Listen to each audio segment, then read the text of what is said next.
Them for a package of sunshine and flowers. Every time it rains pennies from. Bonjour à tous. Noël est arrivé, c'est le moment le plus important pour tous les commerces. Aujourd'hui, nous allons vous amener à quelques boutiques. Premièrement, c'est le fromagerie. Fromagerie, on y va avec nous. Heaven. Every time it rains pennies from heaven.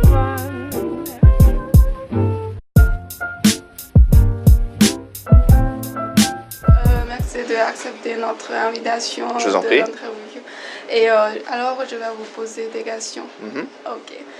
Est-ce que vous aimez votre métier et pourquoi? Alors oui, j'aime beaucoup mon métier, parce qu'avant tout c'est un métier de passion, Oui. passionné par les produits, par le travail qu'on fait sur ces produits, l'affinage, et puis surtout derrière les fromages, c'est qu'il y a des gens, des producteurs, Oui. et nous ce qu'on veut c'est transmettre leur passion À vos clients. à nos clients, exactement. Oui, et quelle est l'histoire de votre boutique et sa spécialité par rapport à des autres boutiques du même domaine? Alors, ici, c'est une boutique qui a été créée dans les années 50 Ah, et qui a été reprise par Monsieur Laurent Dubois ah, il y a un peu plus de 20 ans. Notre spécificité par rapport à d'autres boutiques, oui. c'est que Monsieur Dubois, en 2000, a reçu le titre de meilleur ouvrier de France, Ah, qui est décerné tous les 3 ans pour les professions de l'artisanat.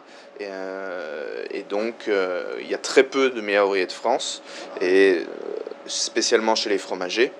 Et donc voilà, ce qui fait qu'on a, c'est un gage de qualité et d'excellence et dans bon- notre et métier. bon, et bon réputé, je pense. Oui, très réputé.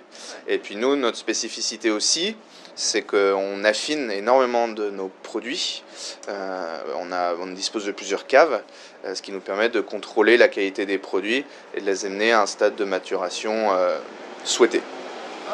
Et quelle est votre méthode de recrutement des employés et est-ce que vous proposez des stages pour les étudiants étrangers comme Oui, comme bien nous? sûr, bien sûr. Bien sûr. On a aujourd'hui dans l'équipe, on a eu plusieurs japonais. Japonais.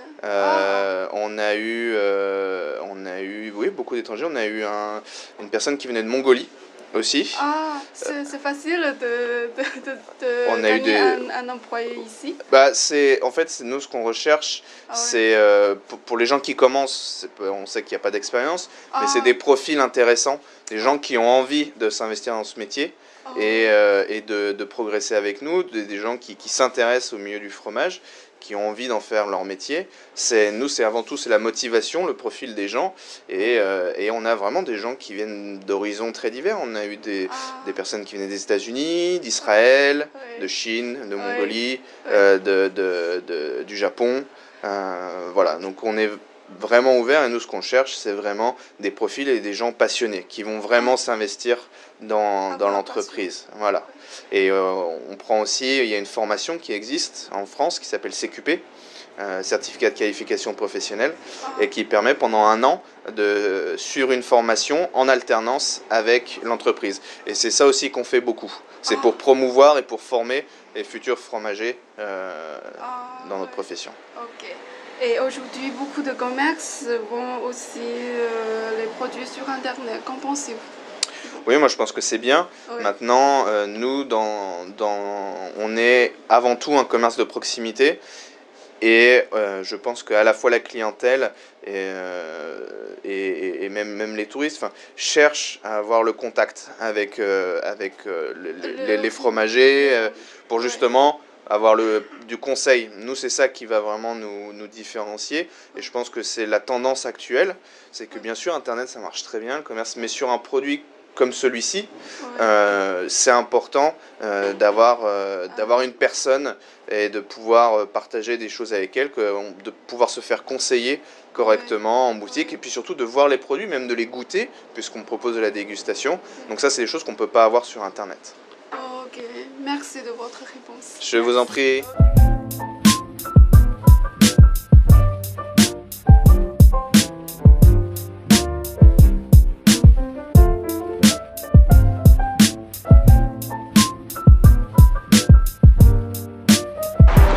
Alors maintenant, on va vous présenter le deuxième magasin, CM. C'est ça. Alors, avec nous. Merci d'accepter notre invitation. Et maintenant, nous avons proposé quelques questions pour vous. Premièrement, quelle est l'histoire de votre boutique?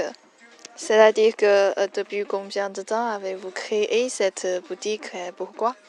Alors ça fait 19 ans que nous existons à cet endroit et nous avons voulu, comment dirais-je, rénover un peu le dépôt-vente parce que notre activité concerne les vêtements d'occasion, d'accord? D'accord. Le second-hand américain par exemple. Donc en fait, à la différence des dépôts-ventes, nous achetons immédiatement les vêtements et nous sommes les seuls à faire ça à Paris. D'accord. D'accord. C'est le seul. Voilà, nous sommes les seuls à payer cash, voyez, payer en espèces tout de suite les vêtements. Par exemple, ce sac Burberry, la cliente nous l'a amené, on lui a payé tout de suite. D'accord. Voilà. Et ensuite, comment établissez-vous le budget prévisionnel annuel de votre boutique? Alors ça, c'est un peu particulier parce qu'on a une activité d'achat et de vente. Et ça, durant toute l'année. Donc c'est difficile d'évaluer ce qu'on va acheter ou pas dans l'année, puisque notre activité, elle est très fluctuante. C'est en fonction de ce que les gens... Parce qu'en fait, nos fournisseurs sont les clients qui viennent nous vendre des vêtements. Donc effectivement, on établit une fourchette moyenne en termes de budget financier, mais ça peut varier à la hausse comme à la baisse, en fonction de ce qu'on achète. Donc on a une problématique de trésorerie entre ce qu'on va vendre et ce qu'on va acheter. Contrairement aux autres activités où vous pouvez commencer à acheter, par exemple, si vous travaillez dans un magasin de vêtements neuf, vous achetez toute votre collection au mois de septembre, vous payez tout au mois de septembre, donc vous savez ce que vous allez payer, et après vous étalez vos paiements. Nous, on achète tout le temps. D'accord. Donc c'est pas évident d'arriver à prévoir un prévisionnel, mais globalement, nous, notre problématique, elle tourne entre l'équilibre entre les achats et les ventes, c'est-à-dire de ce qu'on achète, on doit être à peu près à 1/3 de ce qu'on va vendre, systématiquement. Et c'est même une problématique de trésorerie qu'on suit au jour le jour, ou à la semaine ou au mois. Voilà. Oui, d'accord. Et après, je trouve que c'est le plus important pour nous. Quels conseils donneriez-vous à des futurs commerçants pour s'adapter au marché local? Ça, c'est la grande question. Oui. C'est de trouver le bon produit, le besoin, d'établir les véritables besoins, en fait. Oui. C'est ça la vraie problématique, c'est de proposer un produit, est-ce que les gens en ont besoin ou pas? C'est juste ça. Mais le marché local, c'est vrai pour le marché local ou global, hein. Je pense que la logique est la même. D'accord. Surtout aujourd'hui avec Internet. Et aujourd'hui, beaucoup de commerces vendent aussi leurs produits sur Internet. Qu'en pensez-vous? Je pense que c'est une très bonne chose. Oui. D'ailleurs, nous, on a déjà commencé. D'ailleurs, on a un site Internet. Alors après, nous, notre problématique, comme je vous le disais tout à l'heure, c'est de trouver des vêtements. C'est vraiment difficile de trouver... Oui. Par exemple, vous voyez, là, je vends une robe de chez Couples. Trouver une robe très récente, en parfait état, Oui. pas chère, c'est très dur. Oui, c'est dur. Donc en fait, il faut augmenter le volume d'achat. Et ça, c'est pas toujours facile. Ça, c'est notre vraie problématique. Oui. Voilà. Merci. Je vous en prie. Je vous remercie. Je vous en prie. C'est le dernier commerce. Le commerce du vin.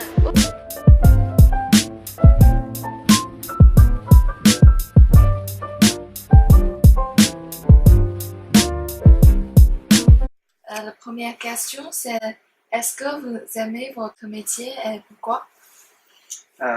Oui, j'aime beaucoup mon métier. Mhm. Pourquoi? Parce que c'est un métier c'est passionnant. Mhm. On ne vend pas. On vend un produit qui intéresse beaucoup les gens et il y a beaucoup de changements. On ne voit pas la même chose l'hiver que l'été. L'été, on va avoir beaucoup de rosé. L'hiver, avec les fêtes, il y avait des cadeaux, on boit du champagne. Donc tous les jours, ça change. Et on fait beaucoup de conseils. Mhm. Donc voilà, c'est un métier où on ne vend pas les choses comme ça sans rien faire. On fait du conseil pour les plats, les vins, les plats. D'accord. Alors, quels sont les profils de vos clients? Le profil de client, c'est vraiment très très varié. Oui. Ici, dans le 15e, c'est un quartier un peu plus traditionnel, classique, que dans d'autres coins de Paris, comme Oberkampf, comme le Marais, comme le 18e. Vous avez plus de jeunes. Ici, on a une bonne partie de personnes âgées, Mhm. âgées, classiques. Mais le quartier commence à se rajeunir. Donc, on commence à avoir de plus en plus de jeunes aussi. Donc, on a un peu vraiment de tous les différents profils. C'est très mélangé. Et quelle est votre stratégie de vente? Laquelle est le plus efficace? Il n'y a pas vraiment de stratégie de vente.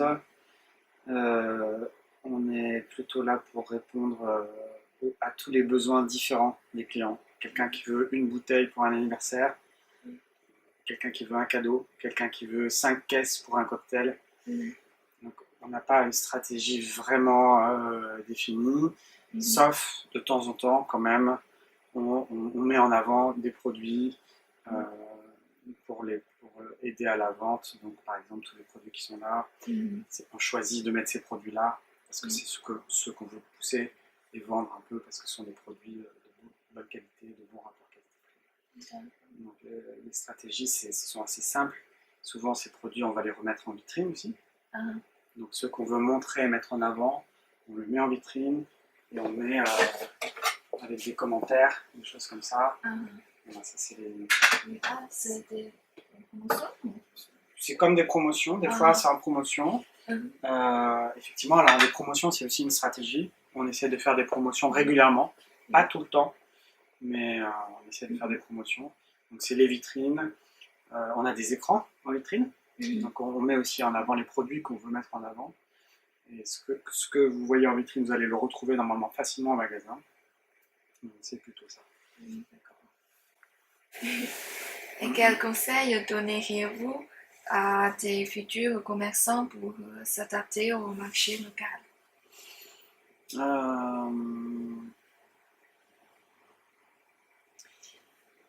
C'est un peu compliqué. C'est un peu compliqué. Je pense qu'il faut bien comprendre le quartier ici. C'est pas un quartier qui sera le même qu'un autre. Donc il faut vraiment comprendre le quartier. Ici, quand il y a des vacances, il y a très très peu de monde. Vous voyez qui s'est fermé. Comme je vous l'ai dit tout à l'heure, dans d'autres quartiers, plus au centre de Paris, ça bouge tout le temps. Ici, c'est pas comme ça. Donc, il faut faire vraiment attention à ça, comprendre la population, les habitudes de la population ici, qui est un peu plus traditionnelle, un peu plus âgée. Et donc, avant de venir, faire une bonne étude de marché. Voilà, c'est un quartier un peu résidentiel. Il y a plus de commerce un peu plus loin, là-bas, que du commerce à Beaugrenelle. Ici, c'est un quartier un peu résidentiel avec beaucoup d'habitudes pour le quotidien. Il n'y a pas énormément de passages. Donc voilà, faut comprendre ça et faire une étude de marché. Ça dépend ce qu'on veut vendre. Oui, c'est ça. Ça, c'est important. Merci, c'est fini. D'accord. Merci beaucoup. Je vous en prie. Après avoir vu notre 3 interviews, On espère que vous mieux comprenez le fonctionnement du commerce en France et pour les étudiants. On espère aussi qu'ils peuvent utiliser les expériences à l'avenir. et ça vous aide. Et qu'en pensez-vous?